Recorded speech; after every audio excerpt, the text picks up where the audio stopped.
Welcome back to our channel Krithika energy essence. So இன்னைக்கு நம்மளோட சேனல்ல PDPRT 2023 UG TRB case update படி தான் பார்க்க போறோம். ஸோ ரொம்ப இம்பார்ட்டன்டான அப்டேட் 1/7/2024. அதுல வந்து இன்னைக்கு கொடுத்திருக்கிற கேஸ் டீடைல்ஸ் பத்தி நிறைய பேர் கேட்டிருந்தீங்க. அதுக்கு ஒரு தெளிவான விளக்கத்தை கொடுக்கணும்னா இவ்வளவு நேரம் வெயிட் பண்ணது. ஸோ 1/7/2024 இதோட ஹியரிங்ல என்ன மாதிரியான விஷயம் எல்லாம் நடந்திருக்கு அப்படிங்கறத இதுல டிஸ்கஸ் பண்ண போறோம்.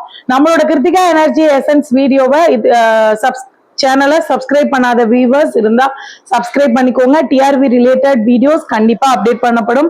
And TRB PG TRB and TN டெட்டுக்கு படிச்சுட்டு இருக்கவங்க கண்டிப்பா சப்ஸ்கிரைப் பண்ணி நோட்டிபிகேஷன் பெல் ஐக்கானை கிளிக் பண்ணி வச்சுக்கோங்க. உங்களுக்கு தேவையான கைடன்ஸ் வந்து நம்ம சேனல்ல இருந்து கிடைக்கும். Thank you for supporting me. So இன்னைக்கு வீடியோ அப்படின்னு பாத்தீங்க அப்படின்னா என்ன அப்படிங்கும்போது star questions, multiple answers, uniform mark distribution அப்படிங்கிறது, டெலிஷன் ஆஃப் மார்க் அப்படின்லாம் கேட்டிருக்காங்க. ஸோ இது எல்லாமே வந்து அவங்க வந்து கேட்டது அதுக்கான ரிபுக், அதாவது அதுக்கான ரிப்ளை எப்படி இருந்துச்சு அப்படிங்கிறது தான். ஸோ தெளிவான ஒரு இது என்ன அப்படின்னா ஸ்டார் கொஸ்டின்ஸ் பத்தி பேசும்போது ஸ்டார் கொஸ்டின்ஸ் அப்படிங்கிறது எல்லாருக்குமான மார்க் கொடுத்துருக்காங்களா, அப்படிதான் யூனிஃபார்ம் மார்க் டிஸ்ட்ரிபியூஷன் இருந்திருக்கா இல்லையா அப்படின்ற கொஸ்டின் வருது.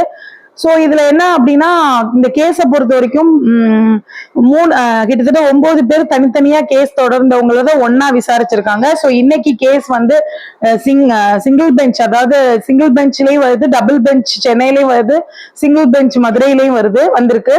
சோ இதுல வந்து ஒரு கோர்ட்ல வந்து நமக்கு 9 கேஸ் வந்து ஒன்னாவே விசாரணை நடந்திருக்கு. சோ மேக்ஸ், இங்கிலீஷ் கொஸ்டின்ஸ் எல்லாம் வந்து அட்வொகேட் வந்து டிஸ்கஸ் பண்றாங்க அதை பத்தி. சோ நல்லாவே தெரியுது. அதுல முக்கியமான விஷயங்கள் இதுல இருந்து நம்ம அந்த ஆர்குமெண்ட்ல இருந்து எல்லாருமே வீடியோ பார்த்திருப்பீங்கன்னு நினைக்கிறேன். சோ அதுல வந்து என்னோட இன்டர்பிரிட்டேஷன் நான் சொல்றேன் உங்களுக்கு. ஃபர்ஸ்ட் வந்து ஸ்டார் கொஸ்டின்ஸ், ஓகே ஸ்டார் ஆயிடுச்சு. அவங்க ஸ்பெல்லிங் மிஸ்டேக் இருக்கலாம், டைப்போகிராபிக்கல் எரர் இருக்கலாம், அது அக்செப்டபிள் அப்படிங்கிறாரு.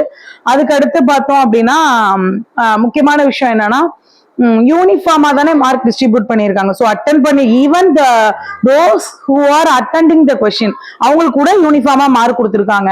எல்லாருக்குமே 24ங்கும் போது அதுல வந்து என்ன உங்களுக்கு ப்ராப்ளம் வருது அப்படின்ற கொஸ்டின் கேட்குங்க.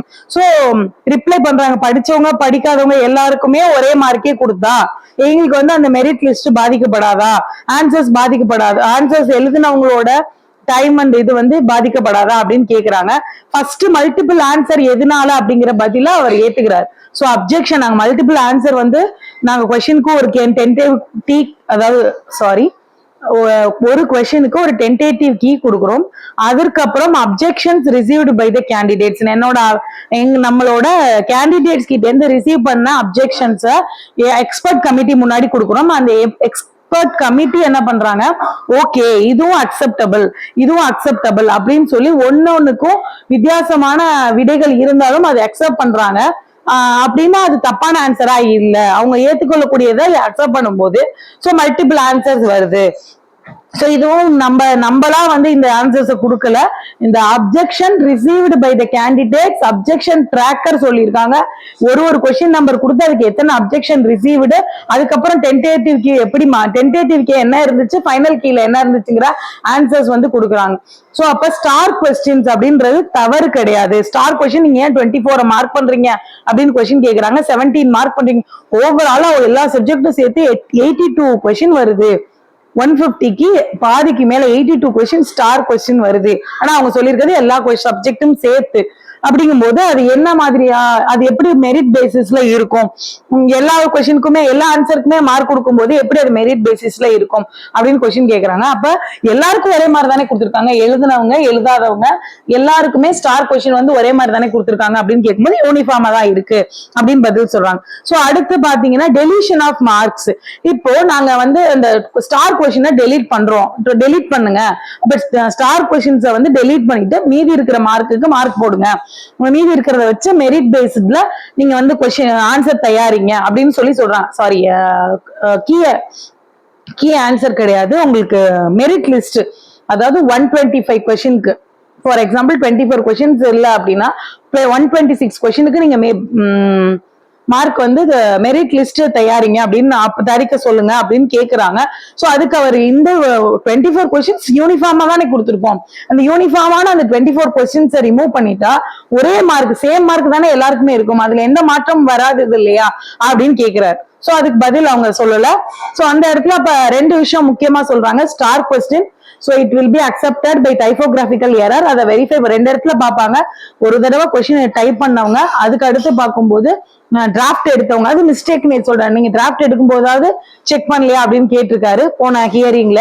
சோ ரெண்டு இடத்துல மிஸ்டேக் வருது, டிராஃப்டிங்ல மிஸ்டேக் வருது, அதுக்கப்புறம் டைப்பிங்ல மிஸ்டேக் வருது, பிரிண்டிங்ல வரும்போது அது இதாயிருது. சோ டைப்போகிராபிக்கல் எரருக்கு எப்படி இருந்தாலும் கொஸ்டின் எடுத்தது தப்பு அப்படிங்கிற பேசிஸ்ல நம்ம மார்க் கொடுத்துதான் ஆகணும். அடுத்து யூனிஃபார்மா டென்டேட்டிவ் ஆன்சருக்கு objection received by the candidate, candidate கிட்ட இருந்தா நம்ம அப்ஜெக்ஷன் வாங்கியிருக்கோம்.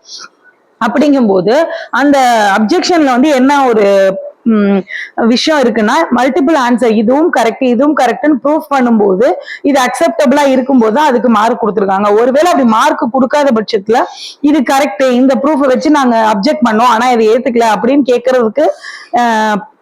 கேட்கறதுக்கான வாய்ப்பு இருக்கு. அப்படிங்கிறதுனாலதான் நாங்க இதை வந்து கொடுத்துருக்கோம் அப்படின்னு சொல்றாங்க.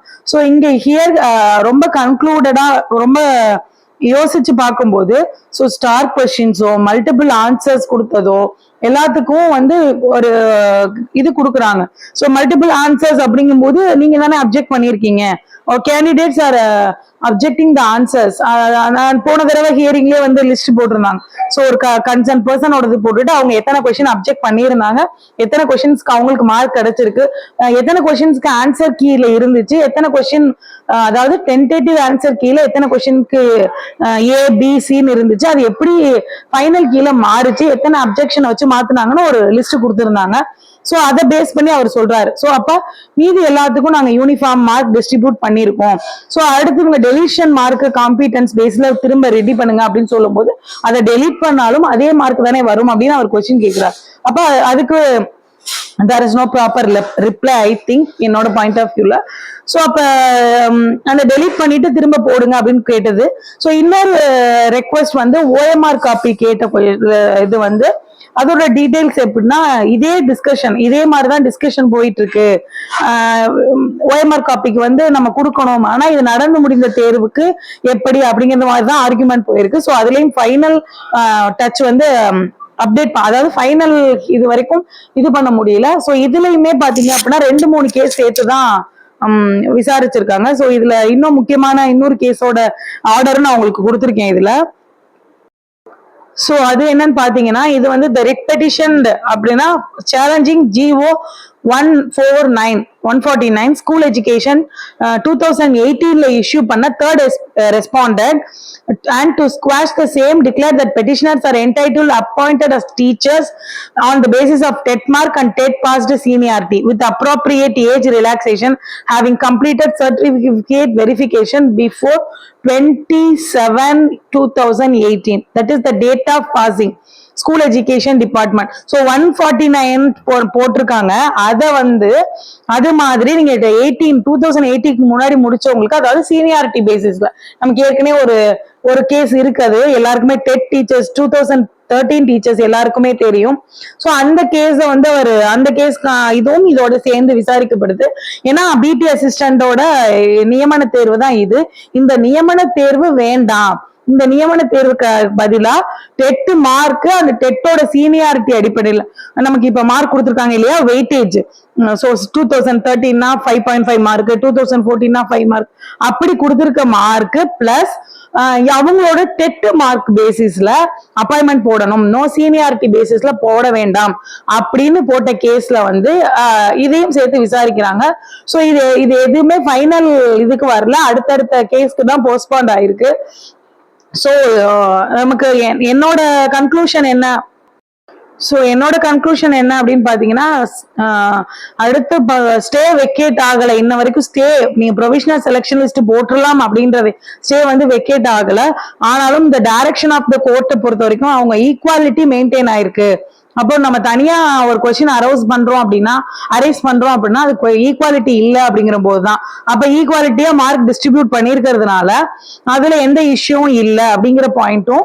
ஸோ அடுத்து டைப்போகிராபிக்கல் எரர்ஸ் வந்து accepted and deletion of mark. இப்ப டெலீட் பண்ணிட்டாலுமே நீங்க காம்பிடன்ஸ் பேஸ்டு மெரிட் லிஸ்ட் இப்ப தயார் பண்ணாலுமே உங்களுக்கு அதே தானே வரப்போகுது. அந்த 24 கொஸ்டின் எல்லாருக்கும் கொடுத்துருக்காங்க, 24 ரிமூவ் பண்ணிட்டா ஒண்ணுதானே அப்படின்னு சொல்லியிருக்காங்க. ஸோ இதை இன்னும் தேவையான தகவல்களை அடுத்தடுத்து தேவையான தகவல்களை நான் வந்து உடனுக்குடன் அப்டேட் பண்றேன். நம்மளோட சேனலை சப்ஸ்கிரைப் பண்ணிக்கோங்க, நோட்டிபிகேஷன் பெல் ஐக்கானை கிளிக் பண்ணி வச்சுக்கோங்க. ஸோ இப்போதைக்கு இந்த கேஸை பொறுத்த வரைக்கும் இது கொடுத்துருக்க டிஆர்பி கொடுத்துருக்கிறது எதுவும் கொஸ்டின் எடுத்தது தப்பு, இப்படி பிளண்டர் மிஸ்டேக் பண்ணதெல்லாம் சொல்லி இருந்தாலும் இதுக்கப்புறம் இதுல வந்து இதுக்கான தீர்வை நோக்கி தான் நகர்ந்துட்டு இருக்கு இந்த கேஸ். ஸோ இந்த கேஸை பொறுத்த வரைக்கும் நமக்கு அடுத்த கட்டத்துக்கு போகிறதுக்கு தயாரா இருக்காங்க. ஸோ அடுத்து என்ன இருக்கும் அப்படிங்கிறத நம்ம கரெக்டான நியூஸ் வந்தோன்னா நான் கரெக்டாவே ஷேர் பண்ணிக்கிறேன். ஸோ இது வரைக்கும் சொன்னது எல்லாமே தெளிவான விளக்கங்கள், எந்த குழப்பமும் இல்லாம சொல்லியிருக்கோம். ஸோ இனிமேவும் ஒரு உறுதிப்படுத்தப்பட்ட தகவல் வந்ததுக்கு அப்புறம் இதை நான் தெளிவா சொல்லணும் அப்படின்னு விருப்பப்படுறேன்.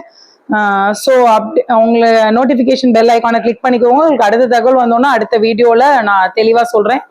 ஸோ நம்மளோட Kiruthika energy essence encourage educate elevate already சொன்ன மாதிரி தான் நம்மளோட சேனல் வந்து பிஜிடிஆர்பி அண்ட் டிஎன் டெட் 2024க்கு தேவையான exams, online classes and test batches நடத்திட்டு இருக்கோம்.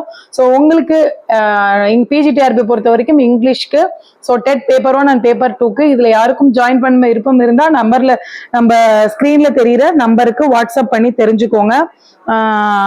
ஸோ இது வந்து நம்மளோட சேனல்ல online classes and test batch பத்தி நிறைய பேர் என்கொயர் பண்ணிருக்கிறதுனால சொல்றோம்.